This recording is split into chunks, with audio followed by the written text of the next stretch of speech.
Olá, irmãos. A graça do nosso Senhor Yeshua seja sobre nossas vidas. Uma boa noite. No último vídeo eu prometi tentar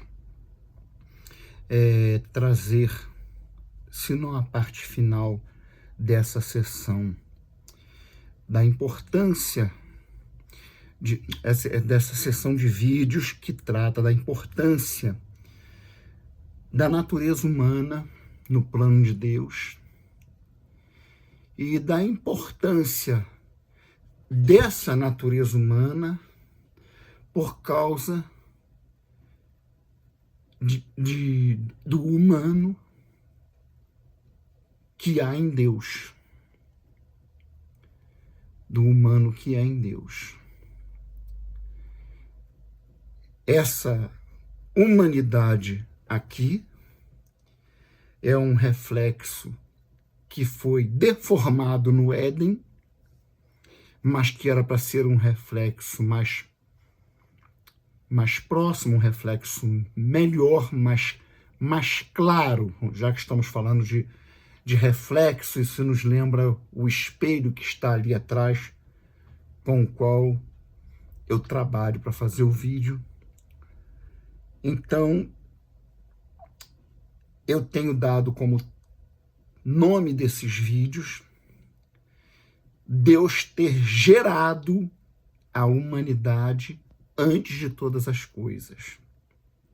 Antes de criar a primeira, eu não sei nem que nome daria, molécula, a primeira molécula do átomo ou do que viria a ser o pai do átomo, Deus, o grande Espírito, decidiu fazer a humanidade, porque lá no fim das primeiras coisas, como vamos chamar assim, ele será também para todo sempre humano, porque o Deus que é invisível se faz dessa forma visível em Yeshua.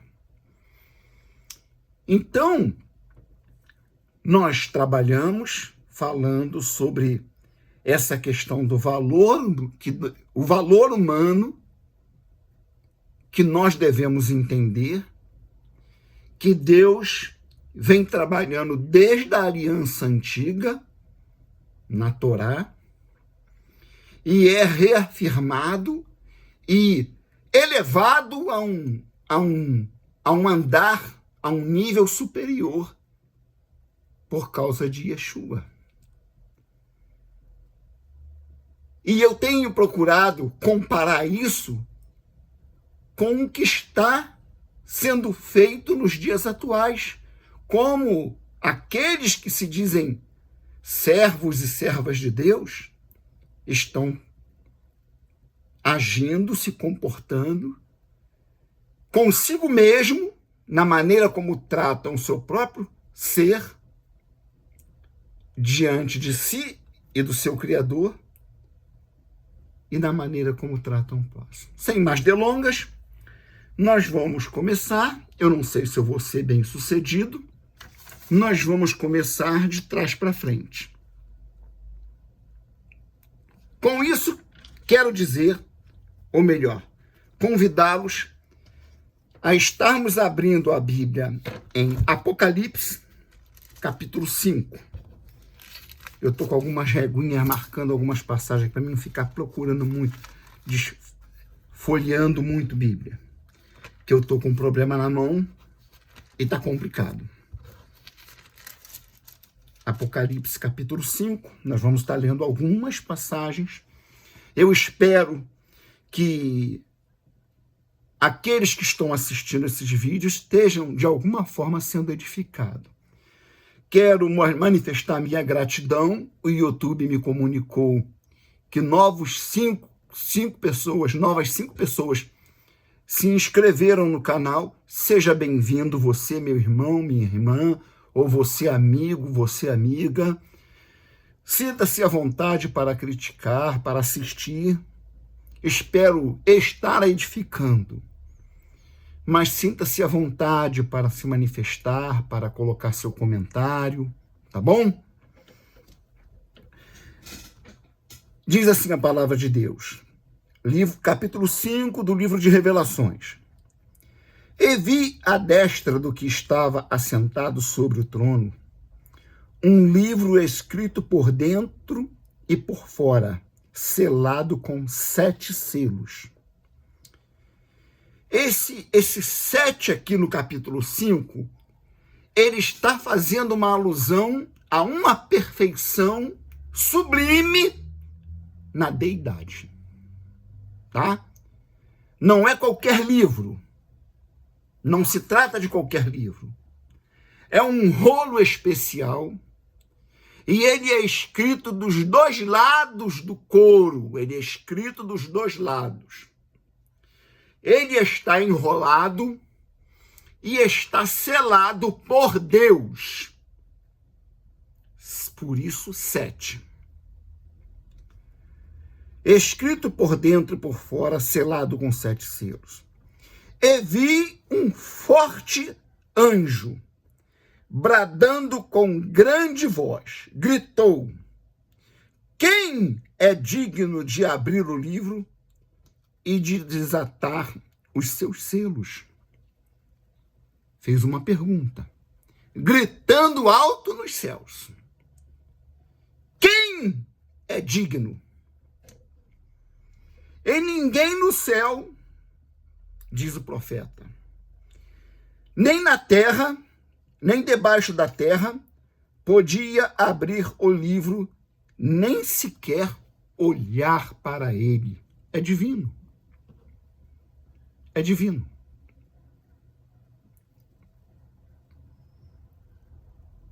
Há um interlúdio. João, o homem que andou com Yeshua, aquele que entendia que tudo estava sanado, todos os problemas estavam resolvidos, que as lutas viriam, a guerra prosseguiria no seu embate, mas agora surge uma situação que o leva ao desespero. Versículo 4, e eu chorava muito, porque ninguém fora achado digno de abrir o livro, nem de o ler, nem de olhar para ele. E disse-me um dos anciãos: não chores, eis aqui o leão da tribo de Judá, a raiz de Davi, que venceu para abrir o livro e desatar os seus 7 selos. Venceu. Venceu o quê? Venceu. Venceu tudo. Pega a lista. Quantos itens tem? 40. Tica tudo. Ele venceu. Não há o que enumerar. Ele venceu. Eu olhei e eis que estava no meio do trono. Aqui começa o problema. Aqui começa o problema que eles resolveram criando a trindade, pegando a trindade da Babilônia, pegando a trindade dos antigos sumérios e trouxeram para dentro do evangelho. E olhei e eis que estava no meio do trono. Quem é que fica no meio do trono divino? O próprio Deus. Não é querubim, não é serafim, não é um dos seres viventes, que são serafins também de outra categoria, de outra classe. Não são os arcanjos, não. Eles ficam embaixo, ouvindo, servindo ao Eterno. Estava no meio do trono e dos 4 animais viventes, e entre os anciãos, aí ele vê uma figura, para ele entender de quem se trata. Porque ele conheceu, andou com ele. Um cordeiro como que havendo sido morto. Havia marca de degola, jugular cortada. E tinha 7 chifres. Poder divino pleno. A plenitude da deidade estava nele, nós vamos ver isso. 7 chifres e 7 olhos, onisciência, ver todas as coisas em todos os lugares. Nada se oculta aos olhos daquele que é o Criador de todas as coisas. Que são os 7 Espíritos de Deus enviado em toda a terra. Onipresença. Então nós estamos vendo aqui uma figura física do Deus invisível. Ou seja, o Deus que é Espírito em sua forma que vai ser visível, e para isso ele cria a humanidade antes de todas as coisas, e através da sua forma humanizada é que ele cria tudo. Nós vamos estar vendo que, como eu disse, eu sei que eu estou falando coisa ou de forma diferente, ou talvez nova para alguém, mas vou procurar, na medida do possível, das minhas condições, respaldar nas Escrituras. E veio, e tomou o livro da destra do que estava sentado no trono. E, havendo tomado o livro, os 4 animais e os 24 anciãos prostraram-se diante do Cordeiro, tendo todos eles harpas e salvas de ouro cheias de incenso, que são as orações dos santos. E cantavam um novo cântico, dizendo: digno és de tomar o livro e de abrir os seus selos, porque foste morto e com teu sangue nos compraste, nos compraste. Querubim, serafim, os 24 anciãos, a rebelião que houve nos céus colocou o problema de cima para baixo. Eu já falei sobre isso em outros vídeos. E nos compraste, na tradução crítica, compraste para ti de todas as nações, compraste. Na terceira pessoa. Aquele coloca na segunda pessoa do plural, nos compraste, compraste a nós. Desculpe, na primeira pessoa do plural. Nos compraste. Para Deus, de toda tribo e língua e povo e nação. O Deus que se manifesta na sua forma humana vai agir no homem, que é homem, não deixou de ser homem, mas é um homem especial, que pode receber Deus em toda a sua plenitude, porque ele é a natureza humana criado antes de toda a criação. E para o nosso Deus, nos fizeste reis e sacerdotes, e reinaremos sobre a terra. E olhei e ouvi a voz de muitos anjos ao redor do trono, e dos animais e dos anciãos, e era o número deles de milhões e milhões e milhares de milhares, que com grande voz dizia: digno é o Cordeiro que foi morto de receber o poder e riquezas e sabedoria e força e honra e glória e ações de graças. Ou seja, tudo que só pode ser projetado para o eterno, aqui é projetado para o Cordeiro. Mas Enoque, como assim? Você está falando de um e de outro. Não, eu estou falando de formas. Eu não posso falar de pessoas, porque se eu falar de pessoas, eu tenho que falar de seres. Se tem 2 pessoas, tem 2 seres. Se tem 3 pessoas, tem 3 seres. E Deus é um.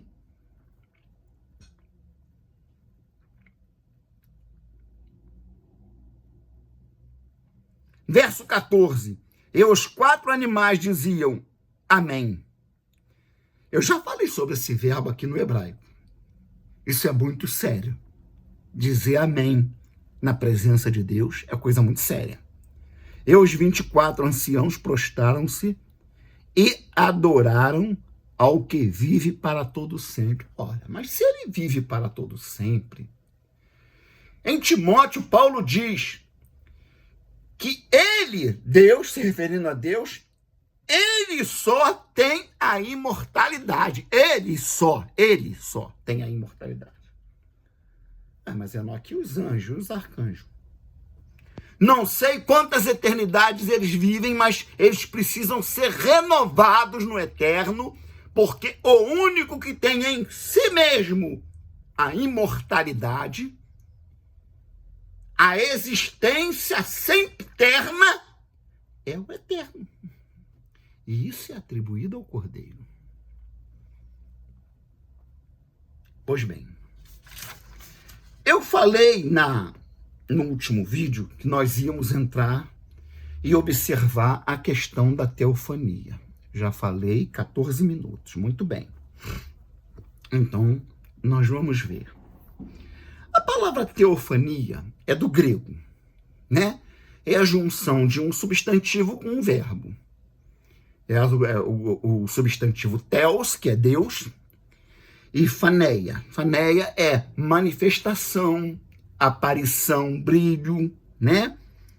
Na verdade, a palavra teofania, ela é cunhada aí verbalmente no português. A gente aprende ouvindo do púlpito, teofania, mas o dicionário, eu usei o dicionário Isidro, que é um dicionário já não publicado há mais de meio século, mas é um dos dicionários da língua portuguesa, ainda quando a capital do Brasil era o Rio de Janeiro, dentre os mais respeitabilíssimos, é grego-português. Se você não tem, é uma pena, porque eu encontrei em um sebo, esse aqui,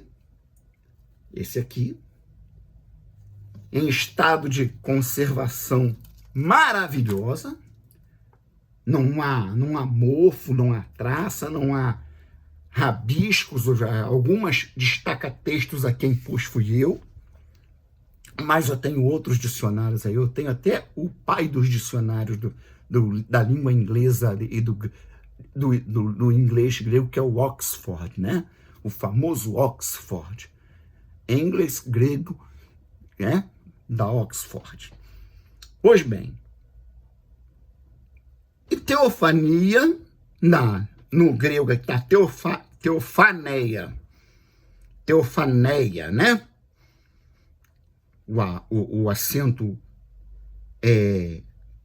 agudo recai sobre o primeiro alfa, né? Teofaneia. Aparição dos deuses. Theos mais Fainô, né? Fainô, que tem sua raiz em faô, brilhar, que gera a aparição. Esse verbo, ele atua no aoristo. Não vou me estender muito, ele está aqui, está no perfeito, né? Fenena, né? Fazer brilhar, fazer aparecer, tornar-se visível, né? A Igreja Romana vai fazer disso aí a tal da festa da Epifania, a aparição do Cristo, né? E isso surge por causa de quê? Muito bem. Visto isso, ele vem na voz passiva, né? É um verbo que está no transitivo e intransitivo, tá? Só para você saber que eu procurei examinar para não ficar aqui falando o óbvio. Em Juízes, no livro de Juízes, nós começamos a ver, até antes de Juízes, em Josué, aparece uma figura. De tempos em tempos aparece ao povo de Israel uma figura em forma varonil, né? Alguém precisa em forma de homem, né? Não exatamente homem, porque aí tem que colocar sexo. Mas em forma varonil, é o termo mais preciso. Em Josué, capítulo 5, vamos lá. Josué, capítulo 5, verso 13 a 15. Josué, está aqui, 5. Josué está se preparando para entrar em Jericó, né? Não é isso? Se não me falha a memória. Josué vai entrar em Jericó. Jericó era uma cidade, era uma fortaleza. Jericó era qualquer coisa, tipo uma Rússia hoje, os Estados Unidos da América hoje. Era uma cidade com uma muralha inexpugnável. E Deus está ali dando as orientações a Josué, mas já estava enfrentando batalhas com algumas nações que viviam ali, eram satélites de Jericó. E em dado momento, verso 13, que diz assim: E sucedeu que, estando Josué perto de Jericó, levantou seus olhos e olhou. E eis que se pôs em pé diante dele um homem, presta atenção, um homem que tinha na mão uma espada desembainhada. Aqui na tradução traz uma espada nua. E chegou-se Josué a ele e disse-lhe: És tu dos nossos ou dos nossos inimigos? E disse ele: Não, mas venho agora como príncipe dos exércitos do Eterno. Então Josué se prostrou com seu rosto em terra e o adorou, e disse-lhe: Que diz meu senhor ao seu servo? Então disse o príncipe do exército do Senhor a Josué: Descalça os sapatos de teus pés, porque o lugar em que estás é santo. E fez assim Josué. Ora, Josué está já na terra prometida. Vai desalojar, vai desabitar as fortalezas que havia em Canaã. Dentre as principais, se não for a principal, a Jericó. E então ele encontra uma figura varonil de espada na mão, ou seja, preparado para cortar, preparado para atravessar, para matar. E Josué, eu suponho, prontamente meteu a mão no cabo da sua lâmina e perguntou: Tu é dos nossos inimigos ou tu é dos nossos aliados? Ele falou: nem dos teus, nem dos dele. Eu sou dos exércitos celestiais, eu sou capitão dos exércitos do Eterno. E Josué o adorou. E ele não rejeitou a adoração. Então, o que eu quero destacar aqui, não vou entrar no mérito, isso aqui é uma pré-manifestação do Mashiach, do que viria a ser da palavra eterna, né? Que é a palavra, né? O grego vem com esse papo de verbo, não tem nada de verbo ali, é a palavra. A palavra, diz lá em João 1, que a palavra estava com Deus, e Deus era a palavra. Deus era a palavra. E lá em Apocalipse diz: o seu nome é a palavra de Deus. Não diz que era o verbo de Deus. Então, como é que coloca verbo em João 1? Mas vamos lá. Então, eu quero ressaltar aqui, não vou entrar nesse mérito, que é a figura de um homem. Deixa eu ver aqui. Eu estou com Josué aqui aberto? Não, mas eu estou com Juízes, está pertinho. Josué o quê? Josué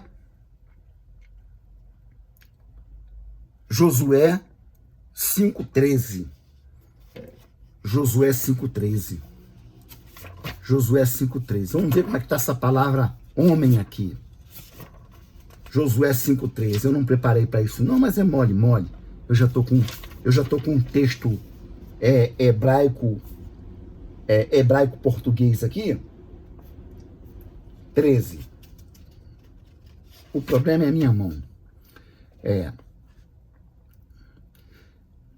Jericó ergueu seus olhos e viu Ish. Não é Adão. não é um homem descendente de Adão. Não é Adão, é Ish. Se eu já não falei, se eu tiver oportunidade eu vou falar da diferença, que é Adão significa homem e Ish significa homem, mas Ish não significa necessariamente homem. Enoque, homem, não significa necessariamente isso. Tem uma diferença. E em alguns momentos nós vamos estar vendo isso em outras passagens. Josué viu uma figura varonil, um homem, na descrição, a quem ele presta adoração, porque se identifica como alguém do trono de Deus e que comanda os exércitos de Deus. Muito bem. Nós já vimos Apocalipse. Eu disse que começaria de trás para frente por causa disso aí, né? Que nós vamos ver que a figura humana, porque você viu lá em Isaías, os serafins não têm característica humana, os serafins não são descritos, nós não sabemos como é que é a forma deles. A única coisa que sabemos é que são seres de fogo, Os querubins são seres que não têm aparência exatamente com um humano. Então nós sabemos que a criação de Deus fica essa imbecilidade aí, se existe vida além da terra, se existe vida inteligente fora da terra, onde não há inteligente na terra, né? A não ser quando a gente tem um encontro com o eterno, aí a gente se torna vida inteligente, né? Mas inteligência tem, sim, tem. A Bíblia diz isso o tempo todo, né? A Bíblia diz isso o tempo todo. Então, existe essas manifestações. Vamos ver mais algumas passagens. Eu não quero, já tô indo. Eu não vou fazer, não vai dar tudo nesse vídeo não, né? Não vai dar tudo nesse vídeo não. 30, 56, já tô com 26 minutos. Vou parar já, tá? Pra não ficar...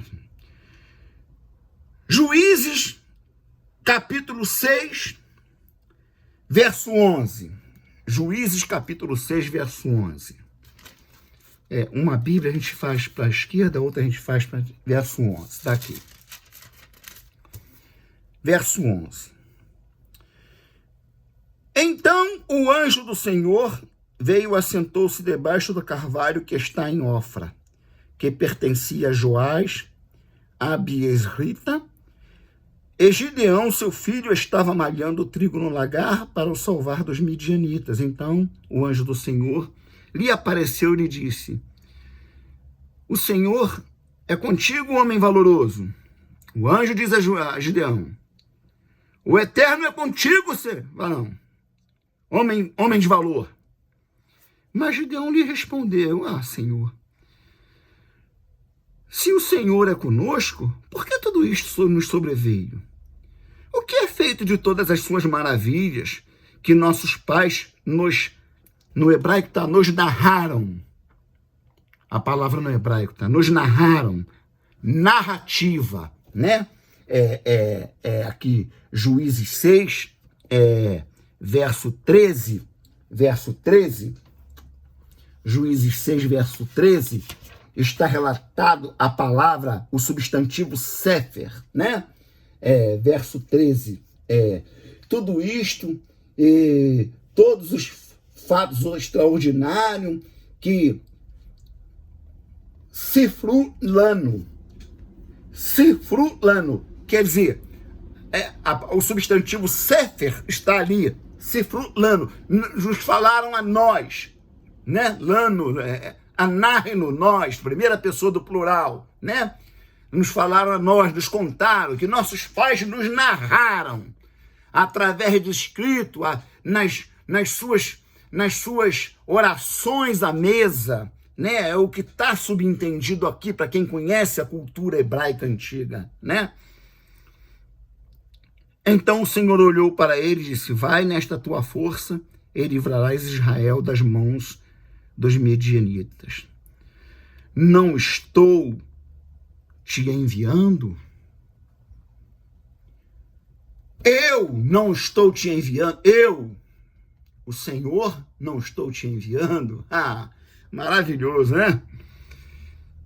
E ele disse, Senhor, meu Senhor, com que livrarei Israel? Eu sou o menor da menor tribo de Manassés. Entende? E o Senhor lhe disse, porquanto hei de ser contigo, tu ferirás os midianitas como se fosse um homem só. E aí Gideão vai, pede a ele que ele espere, que Gideão queria oferecer um sacrifício. Aí o Gideão diz para ele, olha, não vai embora não, fica aqui que eu vou matar um cordeiro e vou trazer para você. Ele falou, vai lá, eu vou ficar aqui até tu voltar. Aí no verso 20, porém o anjo de Deus lhe disse, lá é homem, aqui já é anjo. Porém o anjo de Deus lhe disse, toma a carne e os pães ázimos e põe-nos sobre esta rocha e derrama-lhe o caldo em cima. E assim fez. E o anjo do Senhor estendeu a ponta do cajado que estava na sua mão e tocou a carne e os pães ázimos. Então subiu fogo da penha e consumiu, a penha é a rocha, né? E consumiu a carne e os pães ázimos, e o anjo do Senhor desapareceu diante dos seus olhos. Então nós vemos assim, que a manifestação em forma humana, ela está, entre outras coisas, claro, possibilitando o encontro, o diálogo, possibilitando a interatividade entre Deus e o homem Deus, mas ele poderia aparecer de outra forma, ele poderia se manifestar. Como Moisés já não teve tanto esse privilégio. Olha que interessante. Porque Moisés era um homem de um temperamento, de uma natureza diferente. E ele pediu, ele falou, deixa eu te ver, eu quero te ver. E Deus disse para ele, olha, se tu me vê como eu sou, tu vai ser consumido. Fica atrás da rocha. Olha, é maravilhoso. Todo o simbolismo que está aí é uma coisa gloriosa. Eu sinto uma alegria no meu coração. O Senhor falou assim, fica atrás da rocha, eu vou colocar minha mão e tu vai me ver pelas costas. Mas ele aparece em forma de homem para Gideão. Tem Juízes 6, né? E é interessante, né? Porque eu transcrevi aqui o texto do hebraico, né? Eu transcrevi o texto do hebraico, e quando fala, deixa eu ver se eu não estou fazendo besteira aqui, tudo bem, versículos 13 e 14, no verso 14 o texto hebraico chama, aí eu fiz aqui, eu não vou ler, vai Yafen, né? E Lav, aí ele diz, ele vai dizer para a gente, verso 14, então o Senhor aqui é o tetragrama, é Deus, é o tetragrama, que as Bíblias aí traduzem por Jeová, Javé, a Bíblia de Jerusalém está usando o termo Yavé, é o tetragrama. Gideão chama ele no início de Adoni, meu senhor, meu senhor. Um hebreu chamava de meu senhor um ser sobrenatural quando ele identificava ele como Deus ou como uma representação direta de Deus. E as duas vezes no versículo 14 e no verso 16, esse ser que é descrito como um homem, depois como um anjo, e que recebe sacrifício. O anjo não pode receber sacrifício. Anjo não pode receber sacrifício. O Taná, a Bíblia hebraica, o descreve pelo nome de Deus, pelo tetragrama. Não é nem Elohim. Não é Elohim. É o tetragrama. Então, eu quero lembrar que o centro de toda da nossa discussão aqui é a importância para Deus da humanidade. Essa humanidade que estão matando, toma um celular da mão do menino e dá um tiro no peito da criança de 14 anos. Essa crueldade que está sendo usada, que me faz questionar, e eu tenho conversado sobre isso com um amigo, se aquilo que está ali empunhando aquela arma é de fato um ser humano, ou Satanás já adquiriu a ciência de encarnar demônios, que como ele gosta de imitar o Criador, como ele gosta de imitar Deus, como Deus colocou-se no ventre de uma mulher e nasceu em um ser humano, um ser perfeitamente humano, um homem que é homem, mas que Deus está nele. Ele diz, eu e o Pai somos um. Porque é tanta crueldade, é tanta covardia, é tanto desprezo com uma coisa tão sublime que Deus fez. Ele gerou, é a primeira coisa que ele não criou, tá? Ele não criou a humanidade, não. Ele gerou. E tal como ele gerou nas eternidades passadas, lá no antes da criação, como eu já disse, ele vai gerar no ventre da jovem Santa Maria. Por isso ele é chamado de unigênito filho do Pai, unigênito, único gerado. E é também chamado de primogênito, primeiro gerado. Depois dele vem eu, vem você, vem todos aqueles lá, os apóstolos. É maravilhoso, é maravilhoso. Então, em Juízes, nós vimos aqui, né? Agora vamos seguir adiante, né? No livro de Daniel, eu vou fazer a introdução, e como o nosso vídeo já chegou, se eu não me engano, a 30 minutos, nós vamos parar para que você não se sinta enfadado.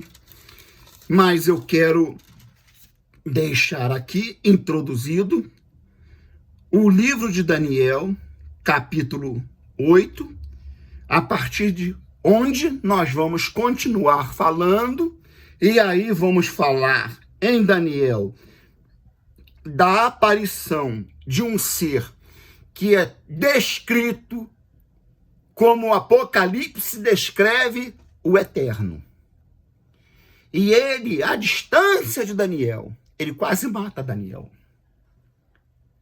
Só em chegar perto, ele quase matou Daniel. Daniel perdeu os sentidos. Daniel perde os sentidos. Daniel perde a respiração. Os pulmões de Daniel se contraíram. Os nervos, os músculos se atrofiaram. Daniel sentiu mal-estar, sentiu vertigem. Caiu de cara na terra. Ele diz, eu caí de cara no chão. Mas esse ser está assessorado por Gabriel, que é descrito como homem. Que Deus te abençoe e vamos em seguida dar sequência a este vídeo, tá bom?